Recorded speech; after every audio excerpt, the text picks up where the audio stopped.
आज आपण काय शिकणार आहे माहिती आहे तुम्हाला? एकक दशक. बरं, आता बघा इकडे लक्ष द्यायचंय. इथे मी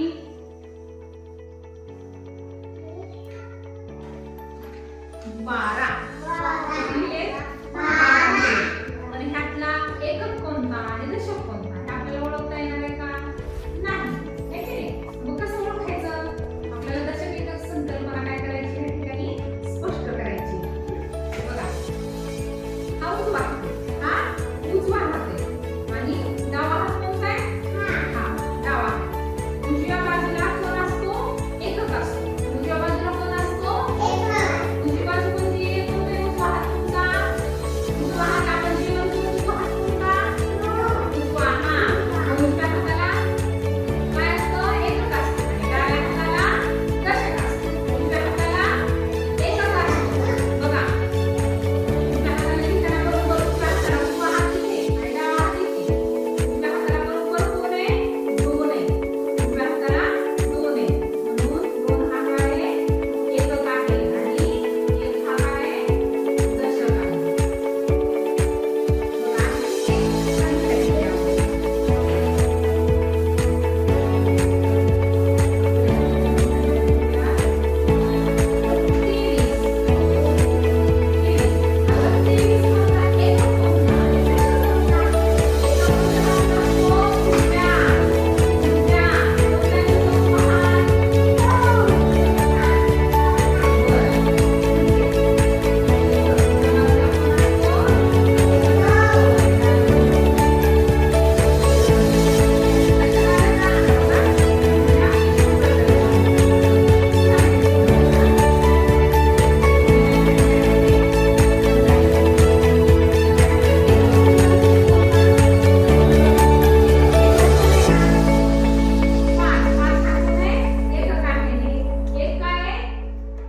दशक. शाबास.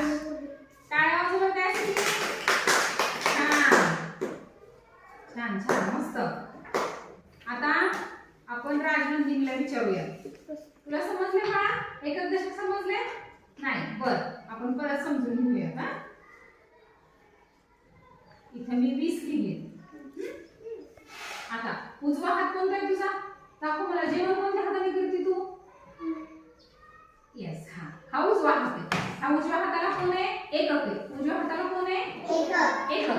मग उजव्या हाताला कोणता अंक आहे बरं? हा कोण आहे? 0. हा 0. हा एकक आहे. इथे आपण एकक लिहूया. आणि 2 हा कोण आहे? दशक. शाबास. म्हणजे डाव्या हाताला जो अंक असतो तो दशक असतो आणि उजव्या हाताला जो अंक असतो तो एकक असतो. समजलं?